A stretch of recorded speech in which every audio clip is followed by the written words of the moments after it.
जय हिंद साथियों, आज के वीडियो में हम लोग चर्चा करने जा रहे हैं वाइस प्रेसिडेंट ऑफ इंडिया यानी कि भारत के उपराष्ट्रपति के बारे में। जानेंगे उपराष्ट्रपति से संबंधित कुछ महत्वपूर्ण अनुच्छेदों के बारे में, उनकी योग्यताओं के बारे में, उनके निर्वाचक मंडल के बारे में, उनके कार्यों के बारे में। इन सभी चीजों पे आज के वीडियो में हम लोग चर्चा करेंगे। तो आइए शुरू करते हैं अपने इस सफर को, जानते हैं उपराष्ट्रपति के बारे में। साथियों, जैसा कि आप सभी इस बात से अवगत है कि हमारा जो भारतीय संविधान है वह उदाहरणों का संविधान है, क्योंकि इस संविधान में विश्व के विभिन्न देशों से बहुत सारी चीजों को लाया गया है, बहुत सारे प्रोविजंस को लाया गया है अलग अलग देशों से। इसलिए इसे उधारों का संविधान या फिर उधार की थैली के नाम से भी जाना जाता है। साथियों, तो अब सवाल आता है कि ये जो उपराष्ट्रपति का पद है यह कहां से लाया गया है। साथियों, उपराष्ट्रपति के पोस्ट को लाया गया है यूएसए के संविधान से, संयुक्त राज्य अमेरिका के संविधान से लाया गया है उपराष्ट्रपति के पोस्ट को। ठीक है, अब हम लोग बात कर लेते हैं उपराष्ट्रपति से संबंधित कुछ महत्वपूर्ण अनुच्छेदों के बारे में। तो 3 महत्वपूर्ण अनुच्छेद हैं, अनुच्छेद 63, 64 और अनुच्छेद 70। इन तीनों के बारे में समझते हैं। साथियों, भारतीय संविधान का जो आर्टिकल 63 है वह यह कहता है कि भारत में एक उपराष्ट्रपति का पोस्ट गठित होगा, यानी कि भारत में एक वाइस प्रेसिडेंट नाम के एक पोस्ट रहेगी। ठीक है, यही आर्टिकल 63 कहता है। आर्टिकल 64 की बात करें तो आर्टिकल 64 कहता है कि जो भारत का वाइस प्रेसिडेंट होगा वह राज्यसभा का चेयरमैन या फिर अध्यक्ष होगा। ठीक है, राज्यसभा के जो अध्यक्ष होंगे वह हमेशा वाइस प्रेसिडेंट होंगे। ठीक है, यह कहता है आर्टिकल 64। और आर्टिकल 70 कहता है कि यदि भारत में प्रेसिडेंट किसी भी कारणवश अनुपस्थित हैं तो उनका कार्यभार संभालने का जिम्मेदारी रहेगा उपराष्ट्रपति के पास। अगर प्रेसिडेंट अब्सेंट हैं तो उपराष्ट्रपति प्रेसिडेंट के कार्यों को करेंगे। ठीक है, यही आर्टिकल 70 कहता है। आगे है निर्वाचक मंडल। निर्वाचक मंडल यानी कि वैसा मंडल, वैसा ग्रुप जो कि वाइस प्रेसिडेंट के इलेक्शन में वोट करेगा, इसी को हम लोग निर्वाचक मंडल कहते हैं। तो निर्वाचक मंडल, वाइस प्रेसिडेंट के निर्वाचक मंडल में राज्यसभा और लोकसभा के सभी सदस्य आएंगे। ठीक है, राज्यसभा और लोकसभा के सभी सदस्य आ जाएंगे आपके निर्वाचक मंडल में, वाइस प्रेसिडेंट के निर्वाचक मंडल में, यानी कि राज्यसभा और लोकसभा के सभी सदस्य मिलकर उपराष्ट्रपति को वोट करेंगे। ठीक है, तो यह थे उपराष्ट्रपति के निर्वाचक मंडल। अब उपराष्ट्रपति बनना अगर हम लोग चाहते हैं तो उसके लिए कुछ योग्यताएं कौन कौन सी हैं। सबसे पहला योग्यता कि हम इंडियन होंगे, है ना। जो व्यक्ति उपराष्ट्रपति बनने का डिजायर करता है वह इंडियन सिटीजन होना चाहिए, भारतीय नागरिक होना चाहिए।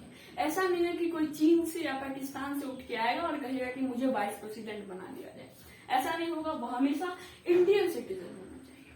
उसकी जो मिनिमम एज होनी चाहिए वह कम से कम 35 ईयर्स, 35 वर्ष वह पार कर गया हो, यह 35 वर्ष की मिनिमम एज होनी चाहिए। तीसरी बात जो है वह किसी गवर्नमेंट जॉब पे ना हो। अभी आप लोग सोच रहे होंगे ये सब जो चीज है, इंडियन सिटीजन, 35 ईयर्स से ऊपर और गवर्नमेंट जॉब पे नहीं है, ऐसे तो भारत के लगभग 50% लोग हैं, तो वो सभी उपराष्ट्रपति क्यों नहीं बन पाते, मात्र एक व्यक्ति बनते हैं। तो ये जो चौथा कारण है यह इसका मेजर रीजन है। इसी के कारण हम आम व्यक्ति वाइस प्रेसिडेंट नहीं बन पाते हैं। चौथा रीजन है कि संसद में, ठीक है, संसद में 40 लोग ऐसे होने चाहिए जो कि सहमत हो इस बात से कि हाँ आप उपराष्ट्रपति बन सकते हैं। कितने लोग? 40 लोग, जिसमें से 20 जो होंगे वह अनुमोदक होंगे और 20 प्रस्तावक। प्रस्तावक यानी कि वैसे लोग जो कि आपके समर्थन में हैं, और अनुमोदक वैसे लोग जो कि यह स्वीकार करें कि आप उपराष्ट्रपति बन सकते हैं। ठीक है, तो टोटल 40 सांसदों की आपको समर्थन चाहिए होगी उपराष्ट्रपति बनने के लिए।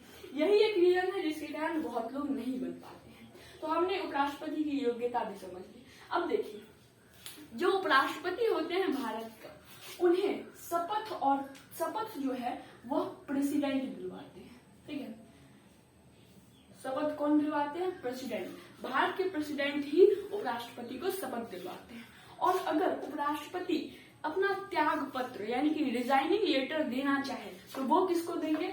वो भी प्रेसिडेंट को ही देंगे। ठीक है, अगर वह चाहते हैं कि मैं अब आगे कार्य नहीं कर सकता हूँ, असक्षम हूँ, या फिर कोई भी रीजन और वह अपने कार्य से हटना चाहते हैं, तो वह रिजाइनिंग लेटर, त्याग पत्र प्रेसिडेंट को ही देंगे। ठीक है, अब हम लोग समझते हैं उपराष्ट्रपति के कार्यों के बारे में। तो उपराष्ट्रपति के मुख्यतः 2 कार्य होते हैं।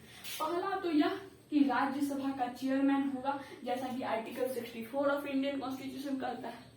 दूसरा, आर्टिकल 70 क्या कहता है कि राष्ट्रपति की अनुपस्थिति पर उपराष्ट्रपति ही राष्ट्रपति का कार्य करेंगे। ठीक है, प्रेसिडेंट के एब्सेंस में वाइस प्रेसिडेंट का कार्य करते हैं। अब सवाल उठता है कितने दिनों तक कार्य कर सकते हैं। अब मान लेते हैं कि प्रेसिडेंट की आकस्मिक डेथ हो जाती है, तो उस समय अब कार्यभार तो आ गया वाइस प्रेसिडेंट के पास। तब वाइस प्रेसिडेंट कितने दिनों तक प्रेसिडेंट के पोस्ट पे रहेंगे? तो मैक्सिमम ज्यादा से ज्यादा 6 मंथ के लिए। ठीक है, 6 महीने के लिए ही वह राष्ट्रपति का कार्य कर सकते हैं। उसके अंदर 6 महीने के अंदर राष्ट्रपति का फिर से इलेक्शन करवा दिया जाएगा चुनाव आयोग के द्वारा। ठीक है, यह है कि मैक्सिमम 6 मंथ तक कार्य कर सकता है उपराष्ट्रपति राष्ट्रपति के पद पर, अगर राष्ट्रपति एब्सेंट है तो। अब देखिए यहाँ पे राज्यसभा का चेयरमैन होता है उपराष्ट्रपति। अब उपराष्ट्रपति को जो सैलरी मिलती है, वेतन मिलती है, वह इसी कारण मिलती है।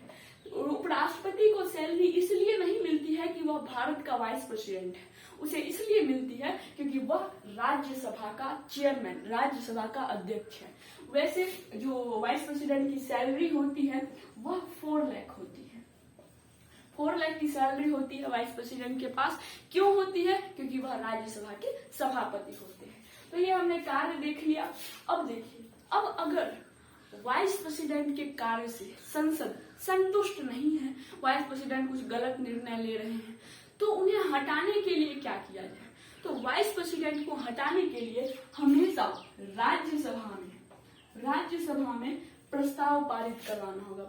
प्रस्ताव पारित करवाना है कि राज्यसभा के कुल सदस्यों में 2/3 सदस्य सहमत होने चाहिए कि हाँ, यह वाइस प्रेसिडेंट को हटाया जाए, यह निकम्मा है। ठीक है, तो 2/3 वोट होनी चाहिए उपराष्ट्रपति के विरोध में, तभी उपराष्ट्रपति को हटाया जा सकता है प्रेसिडेंट के द्वारा। आशा करते हैं आपको यह समझ में आई होगी। मिलते हैं अगले वीडियो में, तब तक के लिए जय हिंद। वीडियो को कर दीजिए लाइक, चैनल को कर दीजिए सब्सक्राइब और प्लीज ज्यादा से ज्यादा शेयर करिए। धन्यवाद।